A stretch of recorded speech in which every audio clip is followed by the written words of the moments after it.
You have to find what feels good for you. What feels good for me, as an example, a calm, slow morning. I'm pretty dumb in the morning. I'm slow to rouse in the morning. I like to kind of shuffle around the house, get a tea or a coffee, and then I'll sit down with my book, a little piece of paper or my journal, and I like a slow morning. A slow morning is great for my mental health. That's for me. My wife is the opposite. She's incredible. By like 10 a.m., she has done more than most humans in a decade. I don't know how she does it. Shout out to Denise. She wakes up and a list of things download into her brain and she just starts going at them. It's unbelievable. Talk about a morning person. Me, my mom, the opposite. My dad, he was ready to get up and go to work because he was in the military all his life. Biologically, we all have different rhythms, don't we? Some of those are conditioned and we create. Some of that's how we are. I think I conditioned my slow morning because I like it. What feels good to me is a slow morning. How simple is that? How controllable is that? Even if there's chaos and there's a lot going on, I can find my moments to recalibrate and reset, even if it's hectic and crazy because there's people around the house or something's going on. Still, I gotta make sure that that morning finds those moments of calm and peace and intention for myself. Otherwise, it can really frazzle out a lot of the day.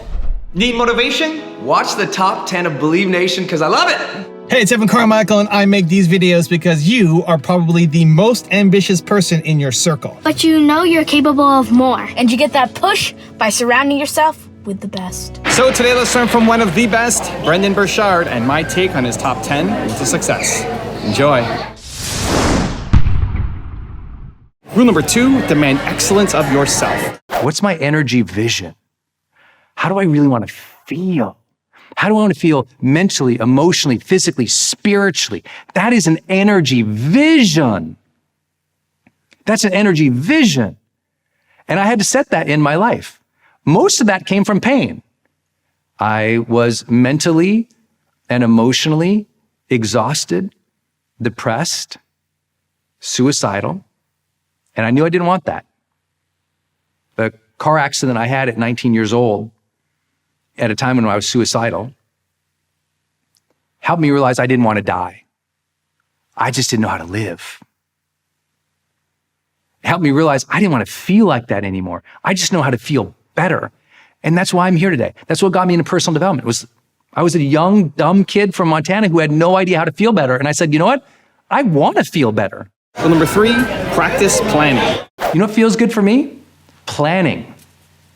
Planning. If you look at my growth day, my plan, it's full. It's filled out with plans and deadlines and reminders. If you look at next to my computer, there's all these checklists written down.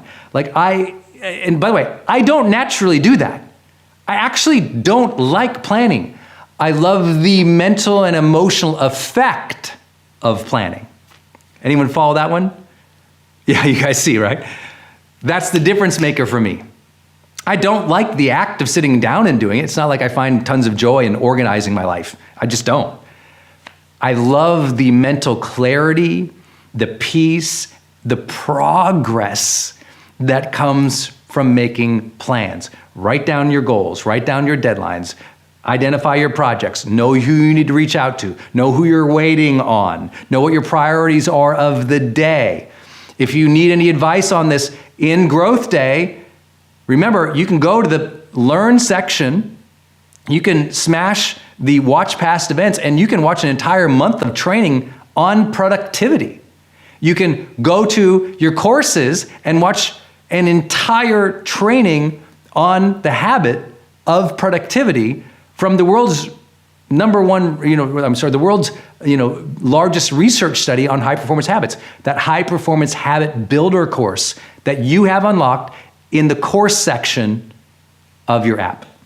Just go to the Learn section, go to courses, and you can see High Performance Habit Builder. There's a whole section just on productivity. And that productivity isn't done just to get ahead and to succeed. It's because you feel better when you organize your life better. When you lead life and live life with more intention, when you have a little bit more clarity, you feel better. Strip away someone's clarity, their intention, their connection with what they need to do today, and misery sets in over time. We just know it. With no connection to our intention and our future, we feel less motivated and good today. That's why the plan is so important for me. Rule number 4, improve your life. Could you write that down and underline it 20 times for me? Improve the situation. Build the relationship. I literally mean this. Don't watch this passively. Write it on a piece of paper right now. Paper, pen, remember those? Improve the situation. Underline, underline, underline. Build the relationship. Underline, underline, underline, underline. If you could do me that favor, we just change your life forever. If you can look at that piece of paper before you have that next difficult conversation, we just change your life forever. Improve the situation. Build the relationship. Someone make me a quote card and post it on social media. Tag me up. I want to see it. All right? Improve the situation. Build the relationship. From that perspective, everything can change. Now, trust me, I know. Already in your mind, you've been thinking, but you don't understand. This guy tweet me. You don't understand. This person said this on social media. You don't understand. I got this email. You ain't met my husband yet. I know. You're like, oh, you don't know my boss. You don't know this. No, I do know. I've worked with them for 15 years, every single week through conflict relationships. I've been there. I've seen it all. And I know those with the higher intention win over the long term. Now, we're going to talk about how to deal with jerks later. But what are we starting with? We're starting with you. We're starting with your frame of the world, shared future, respectful process, empathy and encouragement. We're talking about you, your identity. Who are you going to be? And what are your intentions? We got to start with you. If you start the thought of conflict and you're immediately blaming and pointing at other people, man, you're behind the times. We can't do that anymore. It didn't work. We've tried that in societies. You've tried that in other relationships. You got to be personally responsible for yourself, your identity and your intentions first. Isn't that one of the hallmarks of all personal development work? Personal responsibility starts with you. Change starts with you guys. Also, to make sure you're actually taking action after watching this video, I've designed a special free worksheet just for this video. The worksheet will highlight all of the lessons learned in this video, as well as pull out our 3 favorite learnings and quotes that will inspire you to actually do something. The worksheet will also give you space to write down what your key takeaways are and your specific plan of action to make sure you're getting results. If you want the worksheet designed specifically for this video, absolutely for free, there's a link in the description below. Go click on it and start building the momentum in your life and your business. I'll see you there. Rule number 5, master communication. When you meet a master negotiator, a master coach, a master therapist, a master, role model who really understands how to do communication well in conflict, what they're doing is they're reflecting, restating, and rephrasing things that the other person are bringing to them. They're reflecting, rephrasing, or restating what other people said in order to demonstrate understanding. Someone says, I'm so pissed at you. It's as easy as saying, I hear that you're pissed. If someone says, I'm so hurt that you did that, it's saying, I know that you're hurt. If someone says,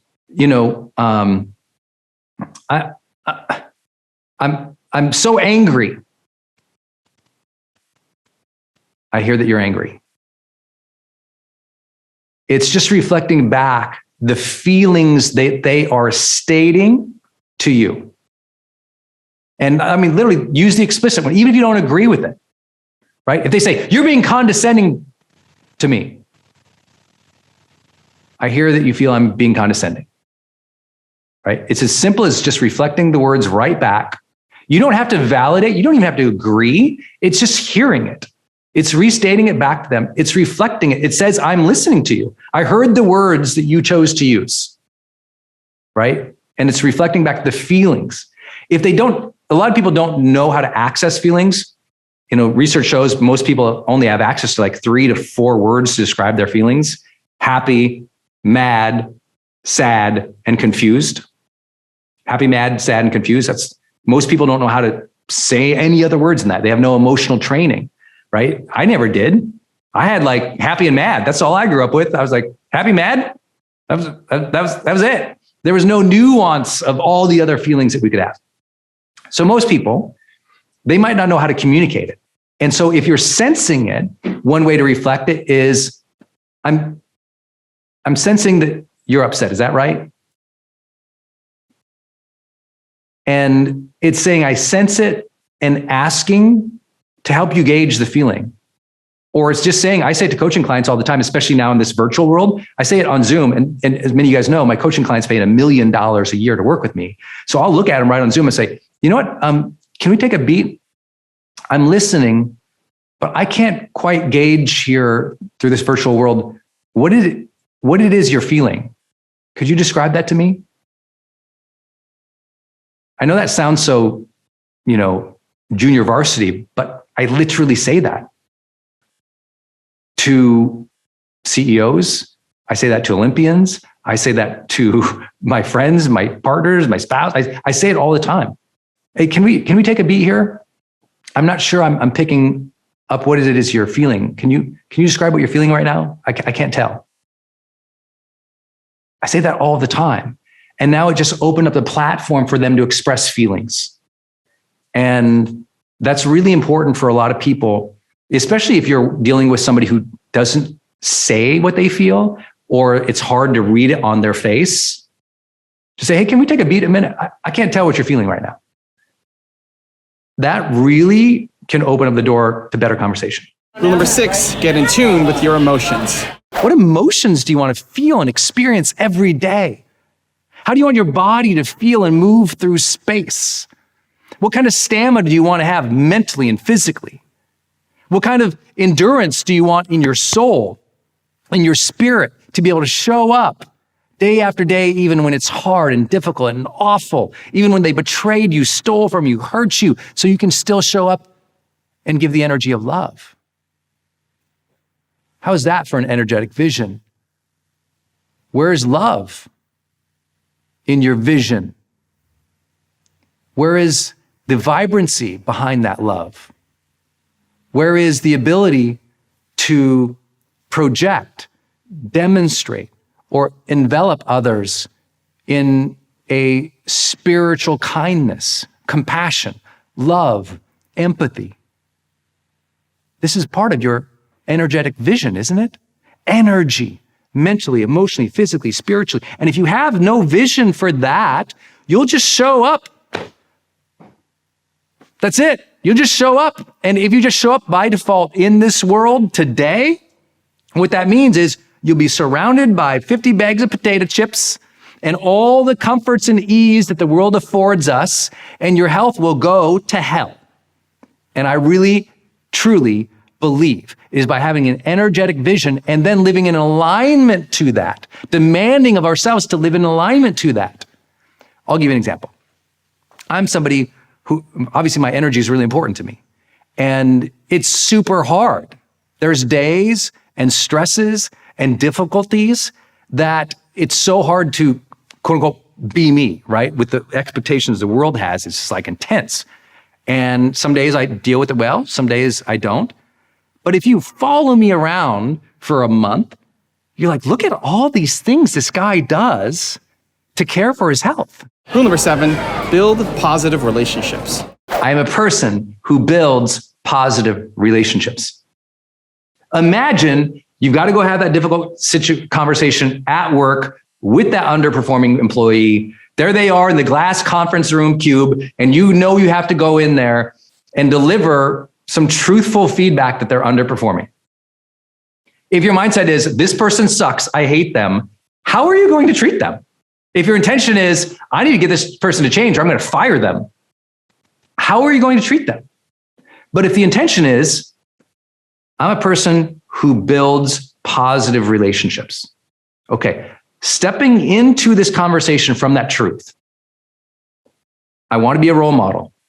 I want to build positive, lasting conversations and relationships with other people. Okay, let me start with that. It is entering a conversation with the intention to build the relationship. Let me say that again. It's entering the conversation with the clear intention to build the relationship. At home, that sounds like, honey, I love you. I'm always trying to figure out ways that we can make the relationship better. I have some ideas, and I'd love if we could have a conversation. At work, it's as simple as, you know what? Your relationships with your coworkers here really matter. And we're trying to build something really special together. And I know you're part of that. So we need to have a conversation. It's just baselining everybody and reminding everybody that we're here to build a relationship. See, when you're angry, what is your usual intention?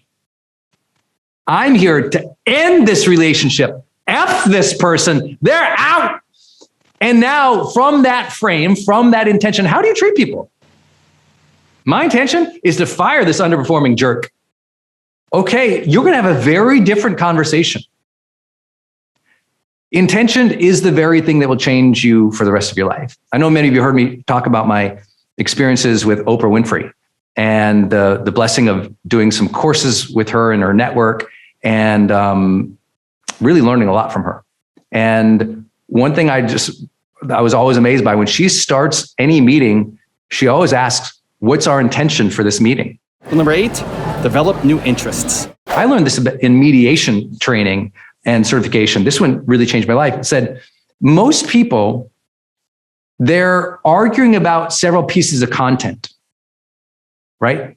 Several topics they're arguing or they're mad about. But often those topics can fit in one bucket. It's an interest that they have. Not an interest like a curiosity interest. It means it is something that is important to them. So if interest doesn't translate in other languages sometimes, it's something that is important to them. So let me give you an example. And I know you've been there before, so let's just take it right into your house, okay? Maybe you're in a conflict with your roommate or your spouse, your partner, the kids. And the conflict can sound like this. You left the pizza box out, you didn't vacuum, you haven't made your bed, and I'm sick and tired of it. And now what happens? The kid, the spouse, the partner, well, they go, yeah, but one time I made the bed. And no, I didn't know how to use the vacuum. Or what do? They argue the content points of what you just said. When someone argues the content points of what you just said without acknowledging the interests, that just says they probably haven't had training before. Because listen to what that is. Pizza box, vacuum, make the bed. Those are all interests. Those all go in a bucket of what? What's the bucket you would label those content pieces? What's the bucket called? Those go in. Well, the bucket says, it's important to me to have a clean house.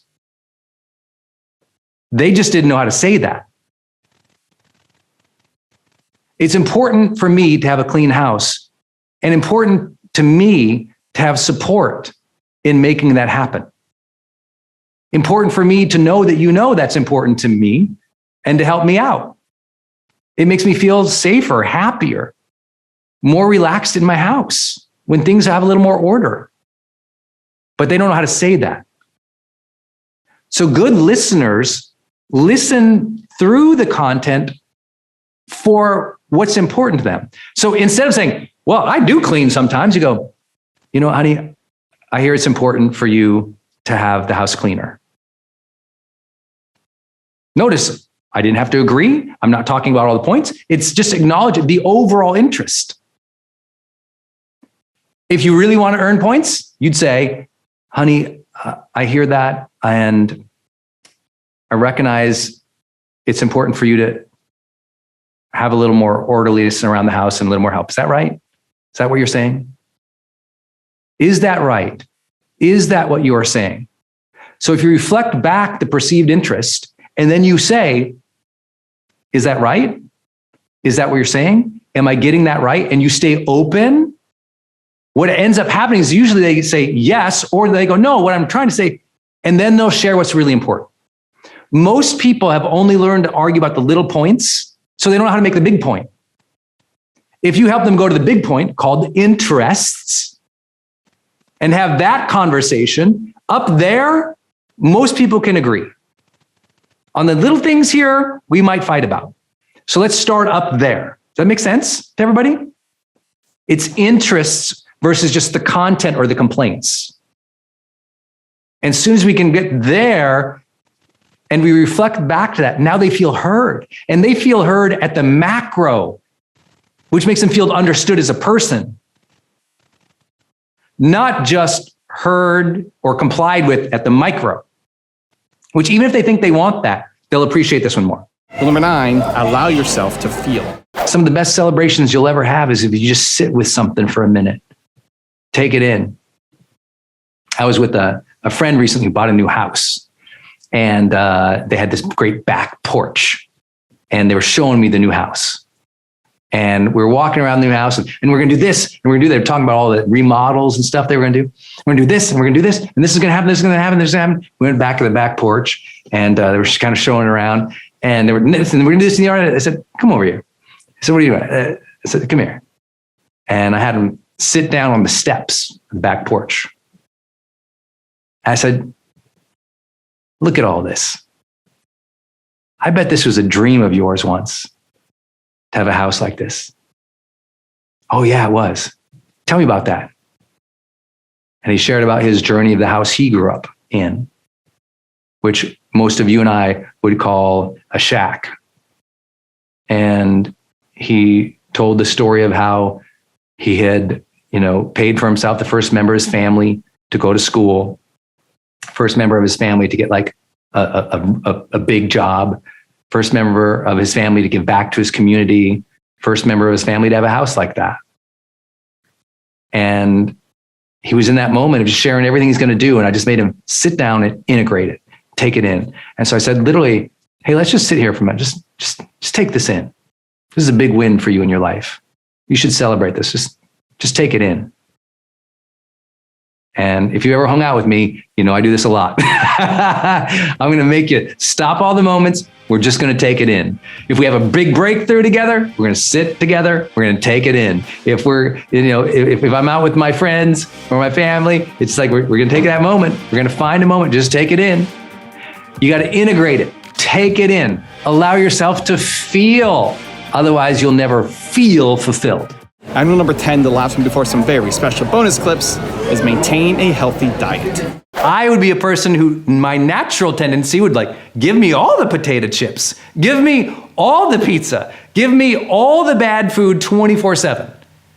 But the effect of it doesn't align with my energetic vision. And I know when I do those things and I feel terrible the next day, it's so out of alignment for what I want energetically in my life, my self-respect goes down. I get down. And I'm less productive, happy. Does that make sense? Very key to understand. Very key to understand. That's for me. Again, I'm sharing you my things. Another thing I know feels good for me, because people always ask, I'm like massive amounts of water and electrolytes every day. I really believe most people are so dehydrated, they have no idea that most headaches, as an example, are tied to dehydration. Most people have no idea that their physical stiffness and inflammation happens because they're not having enough water go through their body. A lot of people are so dehydrated and they're shocked when you just drink some more water and really? And they start doing that. This changed my life, oh my God. And now they have fancy little bottles all around the house and they carry them along with them, I think it's important that most people realize how critical hydration is to their lives. So I have to learn that. I also know that what feels good to me is a body that's not inflamed by terrible diet or things that I drink or consume that increases inflammation. As inflammation goes up, fatigue goes up. As inflammation goes up, weight goes up. As inflammation goes up, life expectancy goes down. You want to find one or two main culprits of dis-ease in our health, physically, inflammation. A high inflammation diet kills you sooner. So we have to figure out like, okay, we have to study like what are the things that inflame my body. That's partially knowing what you might be allergic to, right? Your food allergies as an example. But also just the basics of understanding certain things that you eat or consume tends to elevate your level of inflammation. And if you don't know what those are, see a dietitian, a nutritionist, go read some books, watch some videos on YouTube about anti-inflammation diets. And you'll see it completely changes your life. It did for me.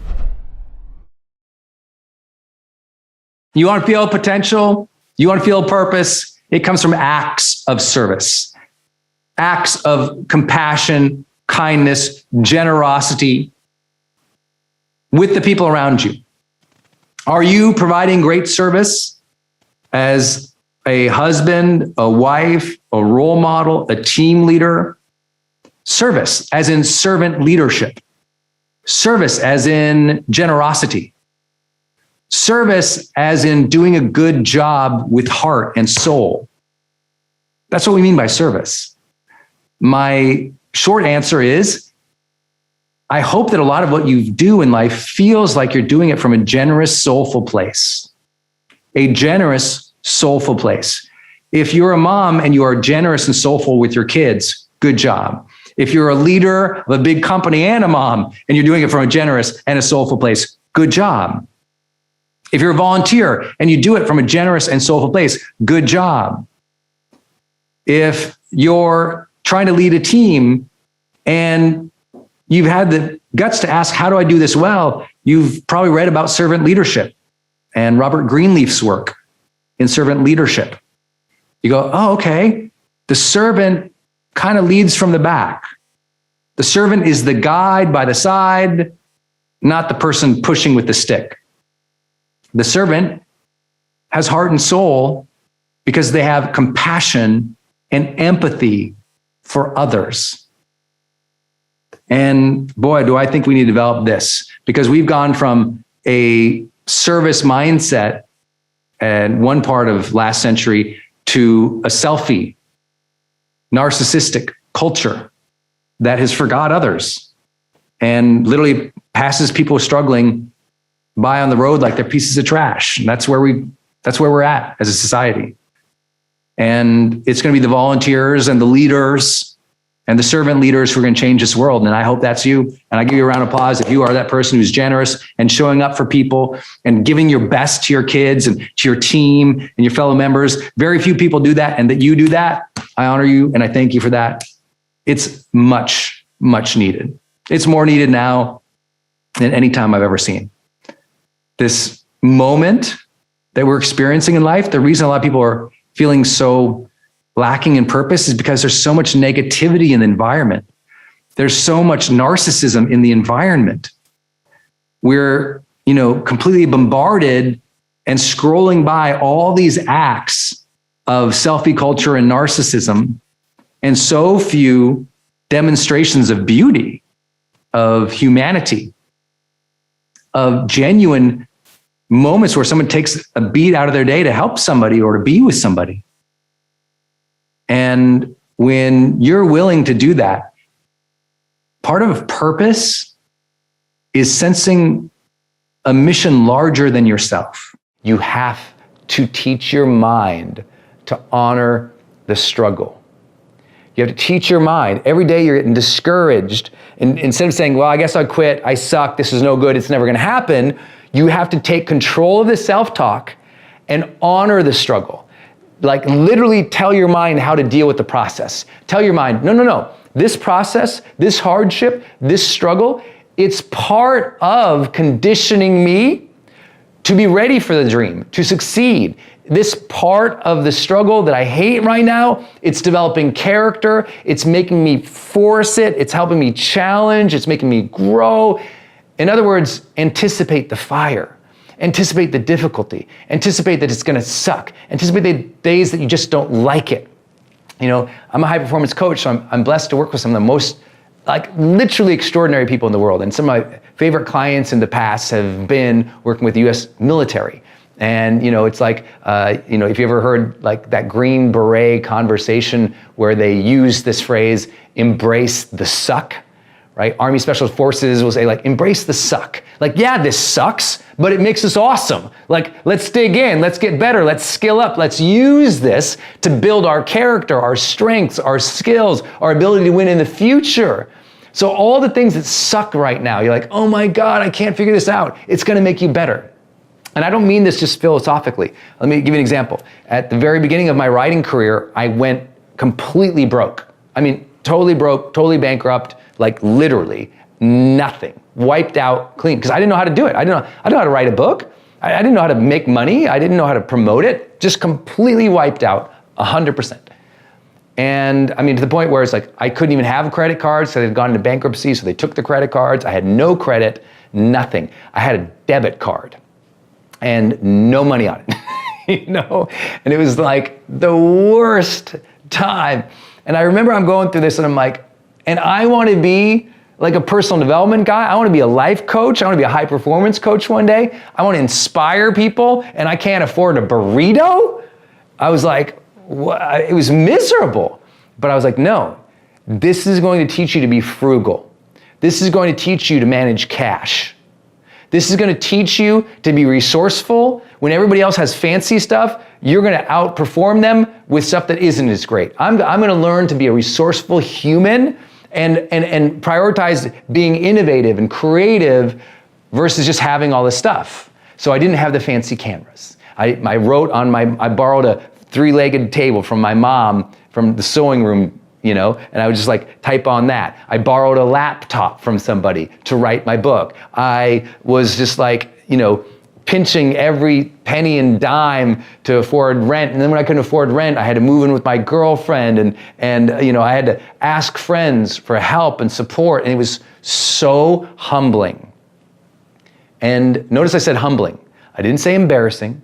I didn't say shameful. I didn't say sad. I didn't say discouraged. It was humbling. It was like, you know what?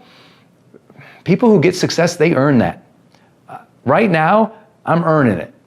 I'm putting in the miles. I'm dealing with the hardship. I'm going to honor this struggle as part of the process. Keep a good attitude, Brendon, because if you can survive this, you can build anything. If you can rise from this, you can crush anything. If you deal with this emotional hardship now, you will have intellectual, physical, spiritual, emotional confidence for life. A lot of people do achieve their dream. And guess what? Once you achieve your dream, guess what? You don't have the dream anymore. You got the goal. You made it happen. And now if you show up and all is smooth sailing and all is easy, you know what a lot of people do when they get success the way they perceived it? They become tragic losses. They lose their drive. They lose their motivation. They aren't happy. They're like, I worked so hard to get this. I got it, and now I'm not fulfilled. I'm not satisfied. Life isn't greater. And guess what? A lot of those people, they complained the whole way, and then they got it. And then when they got it, now that it was gone, they were still a complainer. And what are you without all the things? You're who you became as you strived. So what I'm here to tell you is, along this process, along this struggle, every single day, as it sucks, as it's a grind, as it feels like a hustle, as it feels like you're like compromising everything, and it's just like, oh my gosh, honor this process as a challenge to you to become a better human, to develop a better attitude, to develop those skills that are required. Like literally experience it, not as a journey to achieve a dream, experience it as an opportunity to transform, experience it as an opportunity to grow, experience it as an opportunity to test your mettle and ask, what am I really made of? How can I deal with this and live a great life right now? Not in 10 years when I hope to make it. How do I live a great life right now? Because if you can't teach yourself to live a great life right now, when you get financial abundance or you get the dream or everything happens, guess what? You're still stuck with you.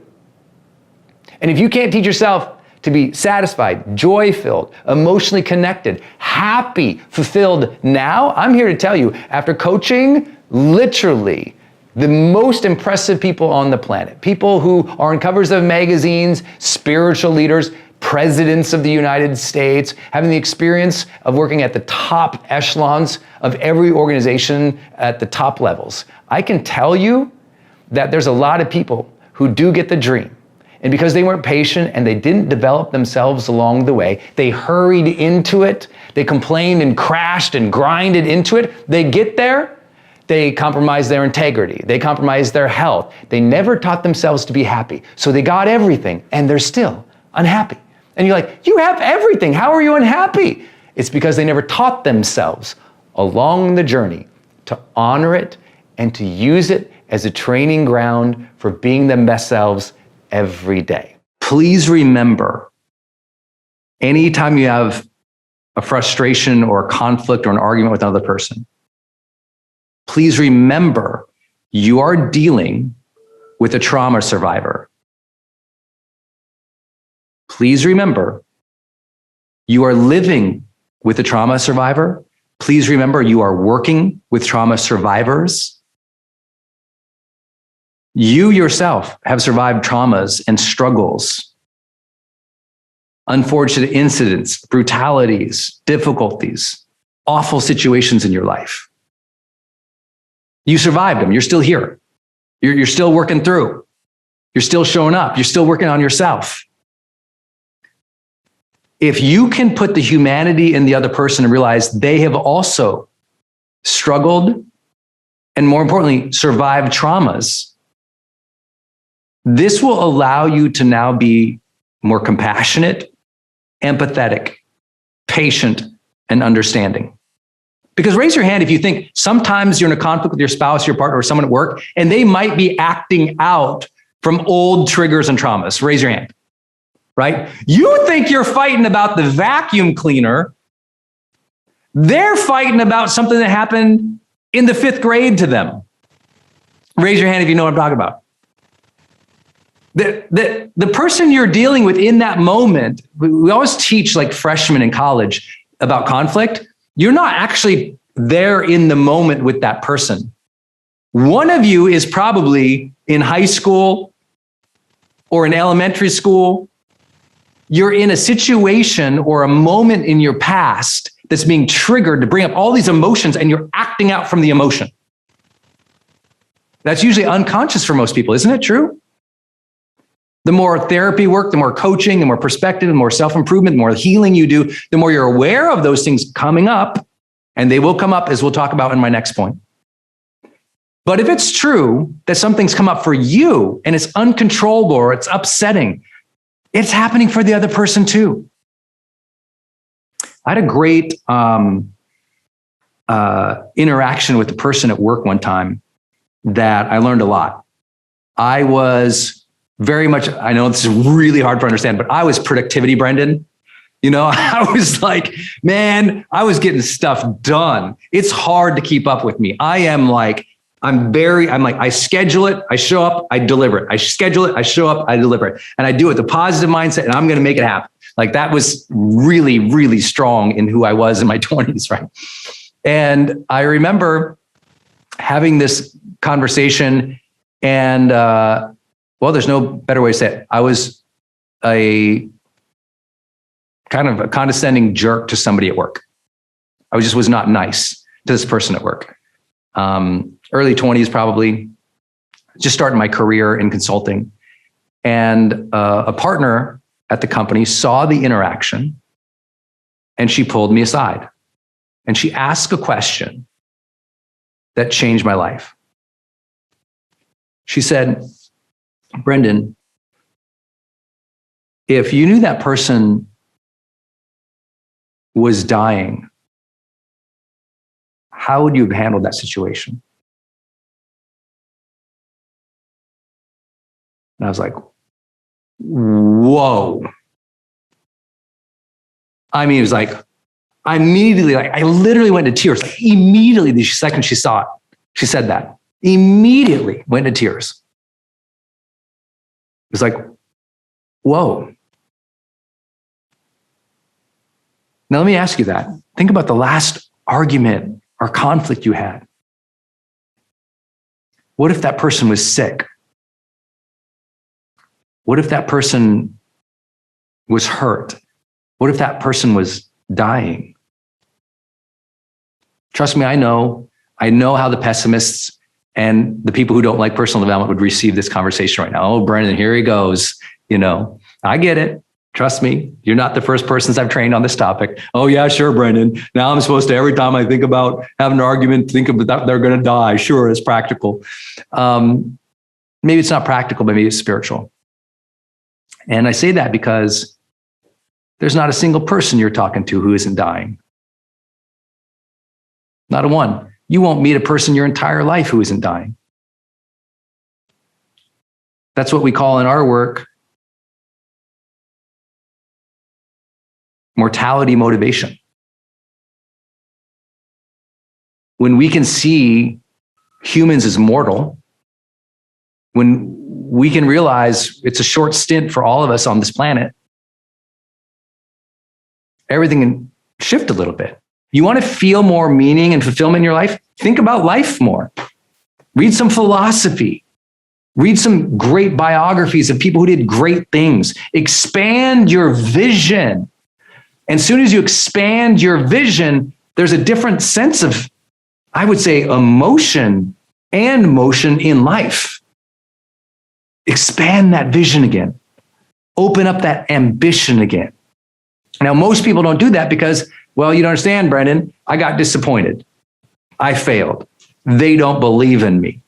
I'm like, and if you let every disappointment or failure or discourager out there pull at your life philosophy and where you're going in the future, if you forget that you are destined for greatness by God, or you are destined for goodness by a higher power, or if you don't believe in any of that, if you forgot the connection to your own future in which you want abundance and joy and amazing things for your family, well, then we got pulled into the mud, didn't we?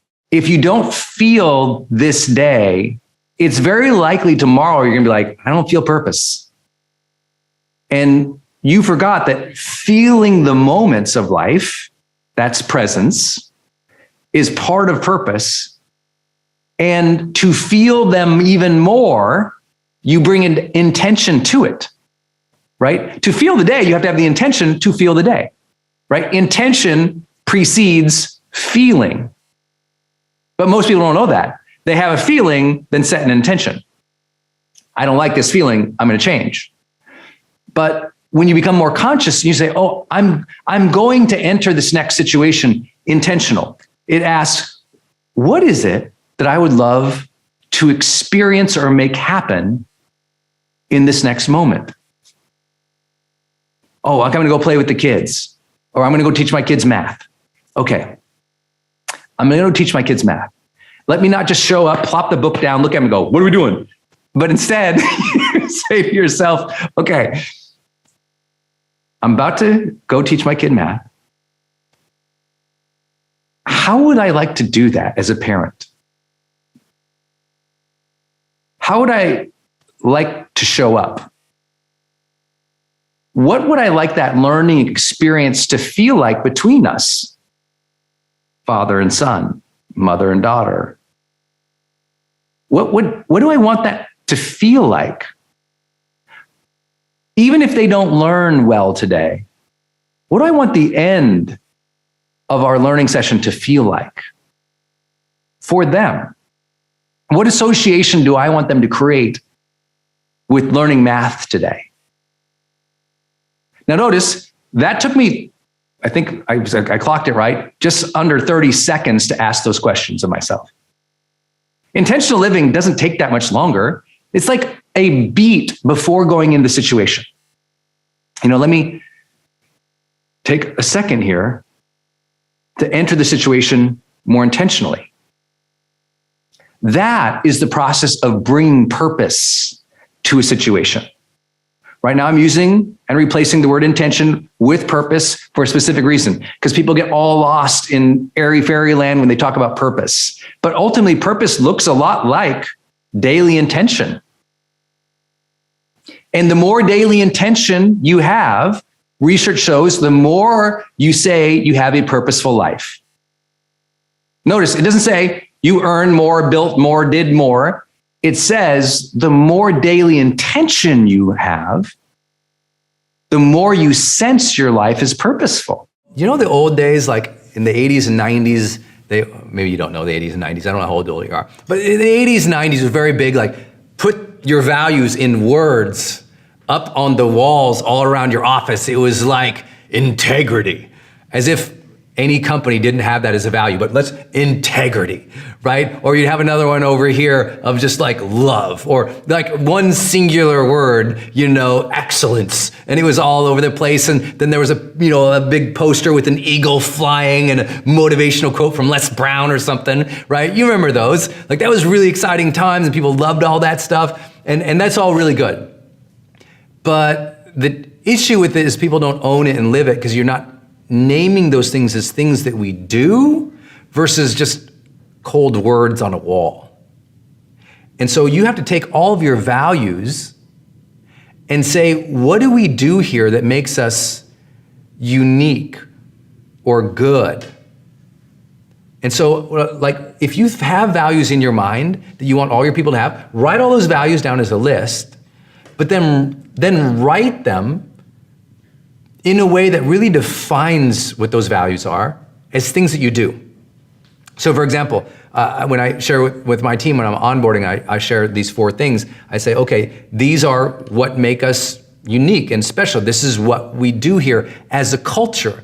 So I say, this is what we do as a culture versus just a word or a value. Let me give you an example.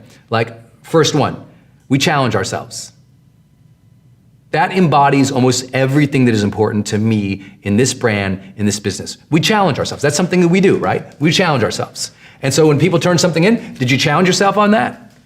Okay, did you set a larger goal? Are you going for a stretch goal? Are you trying hard things?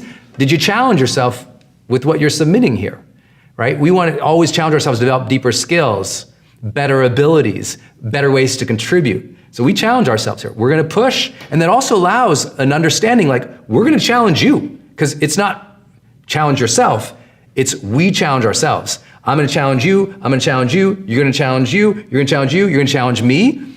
Like setting the context that challenge is part of this thing, we challenge ourselves. And that's the expectation. That, for me, embodies tons of principles, tons of philosophies. That's like embodies hard work and excellence. That embodies the openness to feedback. That embodies the willingness to push beyond our comfort zone. Embodies so many concepts. We challenge ourselves. Now, you need to make a list like this. I don't want you all to just go and use mine. I want you to like, what's important to you? What do we do here? The second one for us is we take care of each other.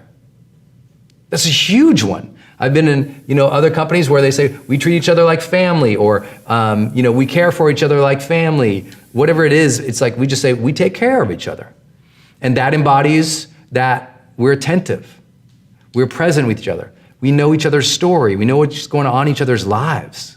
We're here for you if something sucks and you need a shoulder to cry on or somebody to help you with your work. Like we care about each other. Is important. We take care of each other. We take care of each other like family. We take care of each other like we're all in this together.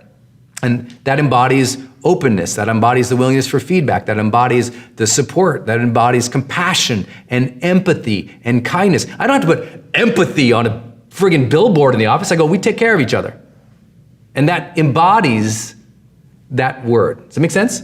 That's what I'm saying to you. Like write it out as we do these things. Like that's why I'm saying it. Name your values as things we do. I don't think there's a more easy access to a greater sense of purposeful being than being more intentional in the relationships we have. But that often happens because one of two things. Either one, we suddenly realize that the purpose of life is manifested through our relationships. The purpose of life is manifested through our relationships. You've heard all the Growth Day teachers talk about the research about how it's your relationships that actually leads to the highest levels of not only positive well-being, not only life satisfaction, but longevity. The biggest study of the longest living people on the planet happens to be completely showing that the highest correlation to life length and positive life length, meaning you lived a good life and you lived a long life, came from people who had one or two deep, meaningful relationships. And they found purpose in that. They found purpose in their children, or they found purpose with their wife or their spouse or their partner or their family. There was purpose there. And sometimes purpose in the social realm can really fill us up in the self realm.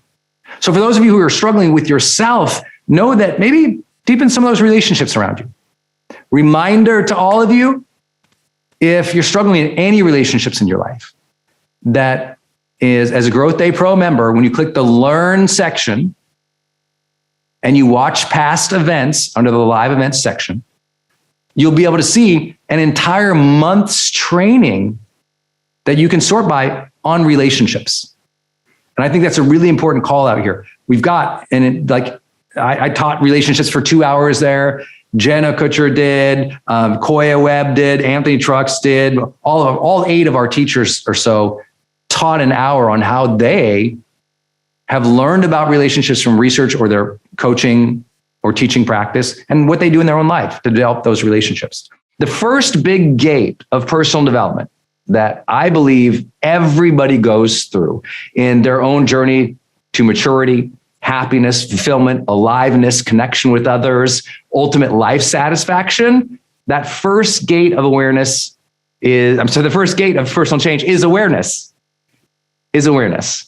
Now, I know some of you already know this, but think about this.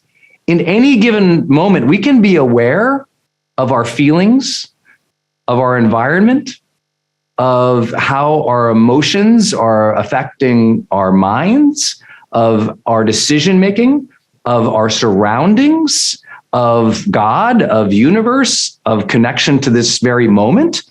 In any given moment, awareness can ebb and flow, can't it?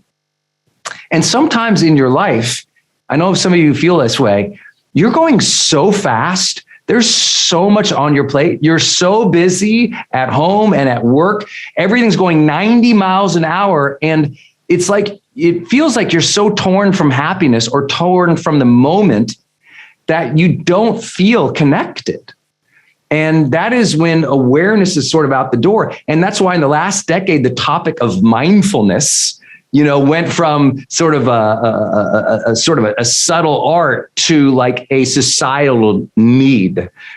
And as all of the research has been showing in the mindfulness research of how that can make us feel more grateful, happy, appreciative, loving, connected, and kind, and resilient, it's become more and more clear that people get this. But you don't go through the gates of awareness all the time by choice. Sometimes it's pushed upon you. I know many of you have had that story, just like I have in the past, where you weren't ready for change. You might have been resistant to change. Does anyone have any family members, team members, people in your life who are resistant to change? It's just like you're around people and you're like, why won't my husband change? Or why won't my child want to be better? Or why won't my kid do better in high school? Or why? It's like we all know somebody who just doesn't ever shift into that. And what you need to know, I'm going to make you sort of a casual coach today, or an influencer or a leader today. We'll use all that under the term of influence today. If you want to influence others, you have to understand they're not going to start taking action to change until they've gone through the gate of awareness. And sometimes that gate of awareness, you can inspire it, you can role model it, and sometimes life just has to happen for them. We all know people like that. It's not a judgment. Sometimes you can't be responsible for everybody else in their lives. You got to let life be their educator. Integration. What does that mean? I was talking about this with so many friends who have had so many wins, right? Successes, and they don't feel like a success yet. So good things have happened to themselves, but they haven't integrated that they are good, right? It's that person who never feels satisfied, who always feels a lack, who never feels high self-worth. Why? Because even though the good things are happening, even though they've made things happen, they've never put their hand on their heart and integrated the good things into their identity. So everything else just bounces off. That if we want meaning and fulfillment to happen in our lives, when meaningful things happen, we have to integrate them into our life. We have to say, that was meaningful. And you almost have to pull it right into your body, into your mind, into your heart. You have to say, I felt that.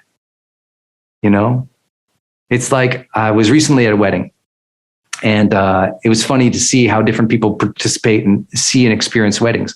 To me, it's just like I'm taking so much of it in. And I wouldn't say because I'm an empath in any way. It's just because I go, you know what? This is one time, one day this gets to happen for them. Let me enjoy this with them. Let me bring some joy to this with them. And let's make this day meaningful. People know to do that. Make this day meaningful. Make this day meaningful on a wedding day or on a Christmas or on your birthdays.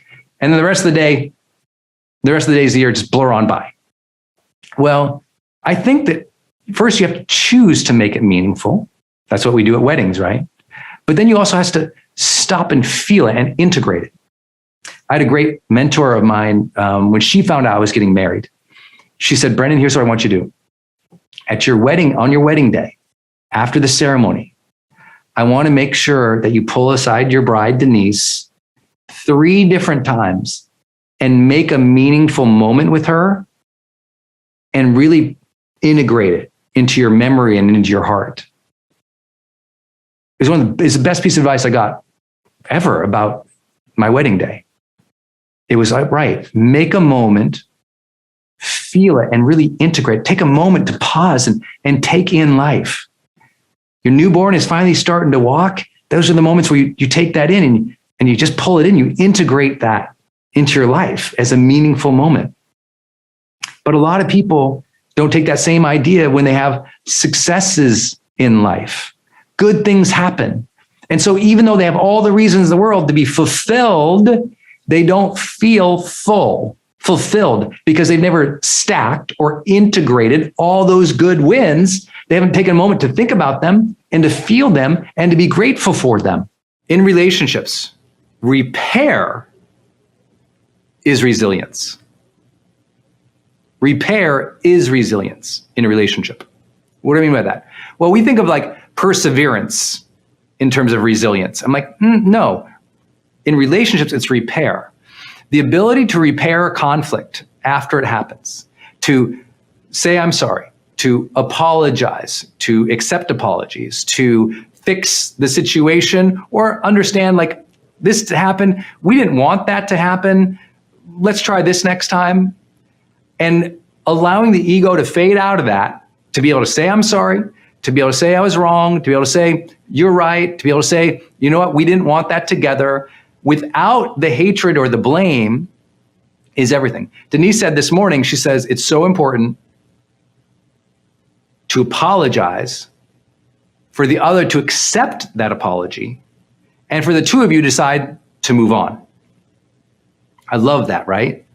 It's like, okay, apologize. The other person's gotta go, I hear you apologizing. I appreciate that you're apologizing. Thank you for owning that. What can we do better next time so we don't run into that?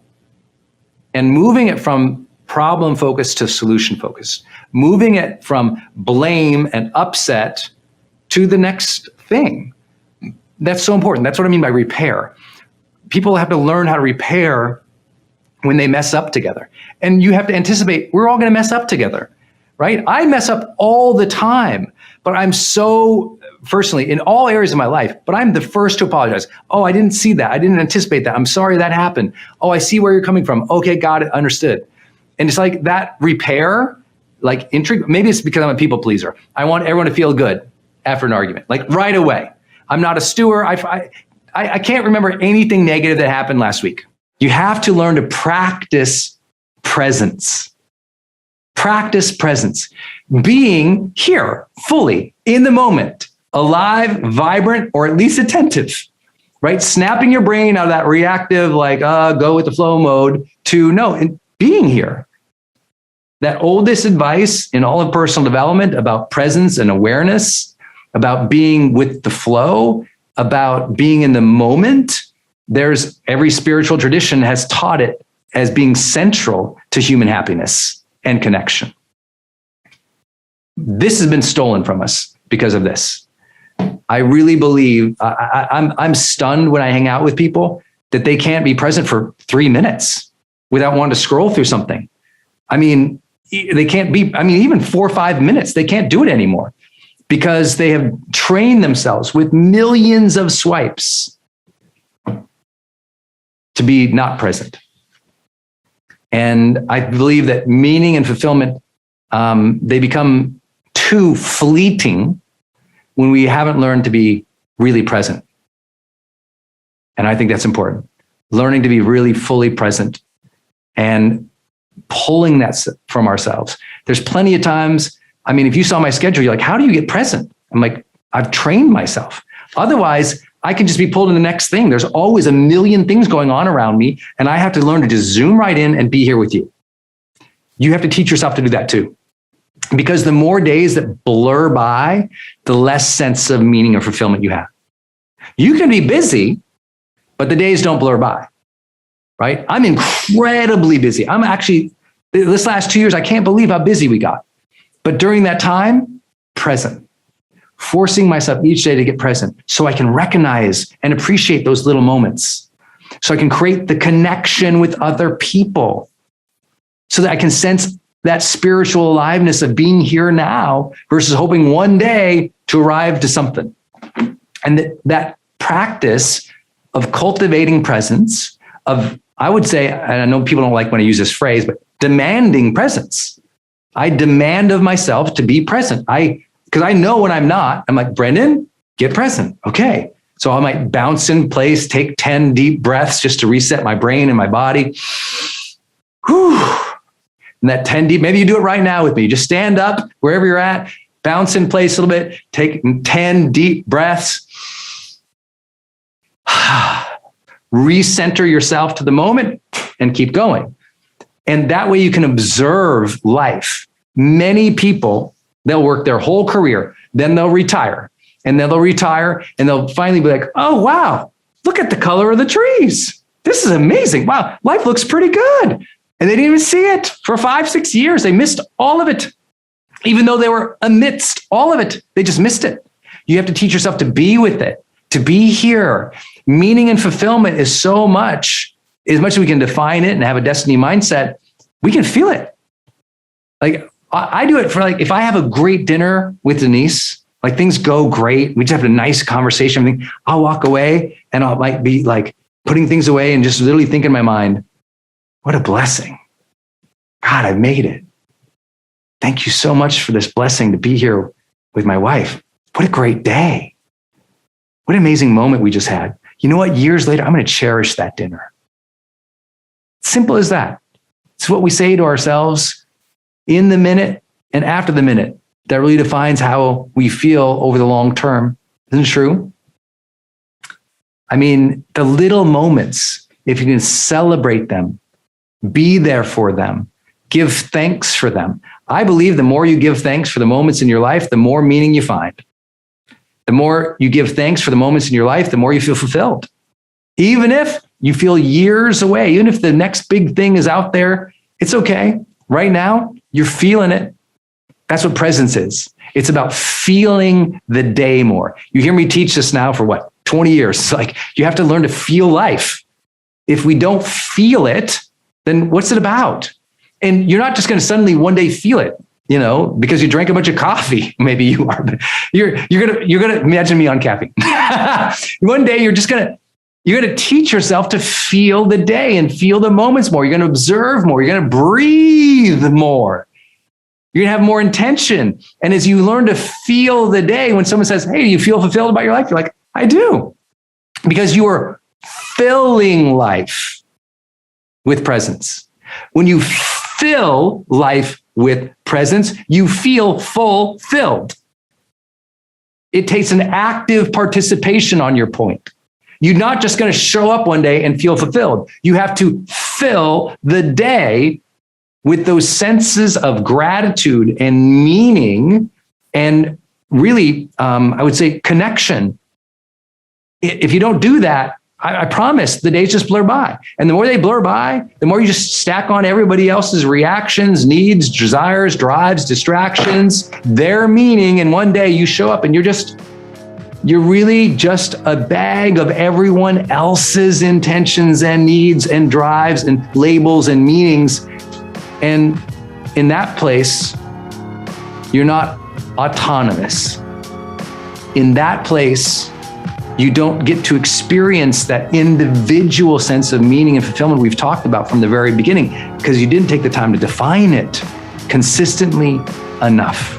What you find meaningful and fulfilling tends to come from things that you are doing, meaningful pursuits, that you find intrinsically and deeply interesting or passionate or even obsessive, in that you're like, I just love this thing so much.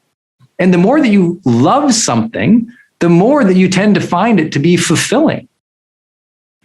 And so we've got to allow ourselves to pursue our interests and our passions to the place of love. That when you have love in your life, you are more in connection with what will make you feel fulfilled, and it will be in more connection of what you will later on ascribe as a meaningful life.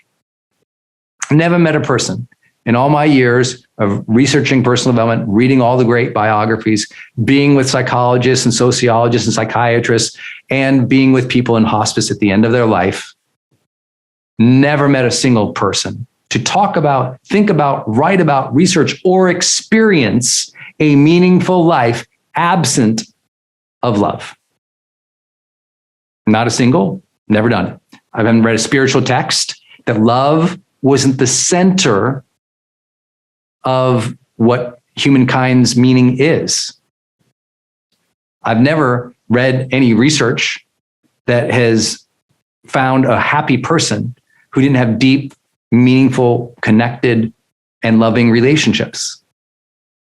I've never met someone who attained, the remarkable status of a billionaire or a multimillionaire or the CEO or the most successful person or expert in their field who didn't love what they were doing. Maybe they didn't love it every day, and that's a mistake, that every day is supposed to be perfect and joyous and abundant and, oh my gosh, perfect. No, there's lots of days that aren't, but they're on what I would call a loving path. They're on a loving path. They love what they're doing. They might not even know what the career is, but every time they do that one thing, they feel a connection to it that's different than other things. There's more interest, more passion, more depth, more excitement, more something there. And we haven't been taught to pursue those things. Especially when we're young, we're taught to pursue avenues that lead to a specific result that society has said is good. We'll do this job because it leads to that salary. Instead of asking, what do you like doing? What are you interested in? What draws your passion? What do you love actually spending your time on? You can live the high performance experience like literally now. Stop thinking one day you'll be next level, world class, best, rich, happy, fulfilled. Do that now. Live today as a wealthy individual. You feel wealth in your mindset. You feel wealth in your abundance of life. You feel wealth because you're alive. You feel wealth because you're gifted this beautiful breath. You feel wealth and joy and fulfillment now because the little things, the way the cat is, the way the dog is, the way that beautiful person was today who is kind to you, the opportunities you have in front of you, the internet that's free of learning just like this. There's so many things along your journey to achieve your dream that you can appreciate and notice and be fulfilled from. And I just want to share with you that I got to have that experience because many of you all along my career has cheered me on. Part of purpose is sensing a mission larger than yourself. Most people confuse that with a large achievement. But what it was meant to be back in the day in these conversations was it meant you can see beyond yourself. I can see the suffering of others and want to be of service to them.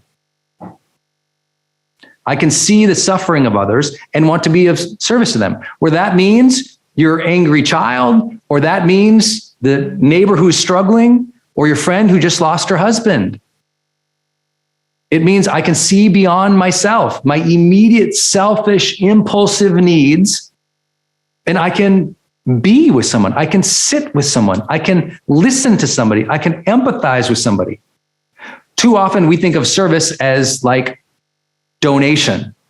You know, did I donate to this cause? And by the way, please donate to whatever cause that you get behind. But there's different ways to provide service outside of just money. And the biggest part of humanity is learning to sit with people and be with them in their times of need, to let them know you see them and you hear them and you're curious about their story and you want good for them in their lives. Not your way, not imposing your values, not pushing the answer, but literally just honoring them as a human being.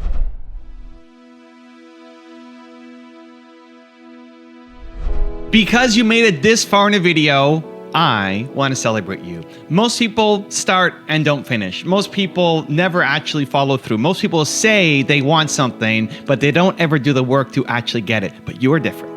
You are special. Believe Nation, you made it here all the way to the end, and I love you. So as a special celebration, if you put a hashtag believe down in the comments below on this video, I will showcase you and celebrate you somewhere on the screen in a future video because you are awesome. For 10 more amazing rules from Alex Hormozi, check the video right there next to me. I think you'll love it. Continue to believe, and I'll see you there. They lack something that you have. Or a champion in the physical realm, a lot of times it's they don't have an off switch. They just keep going. You have an off switch. Their lack of it, which is what drives their success. And so to the same degree, you probably do things every single day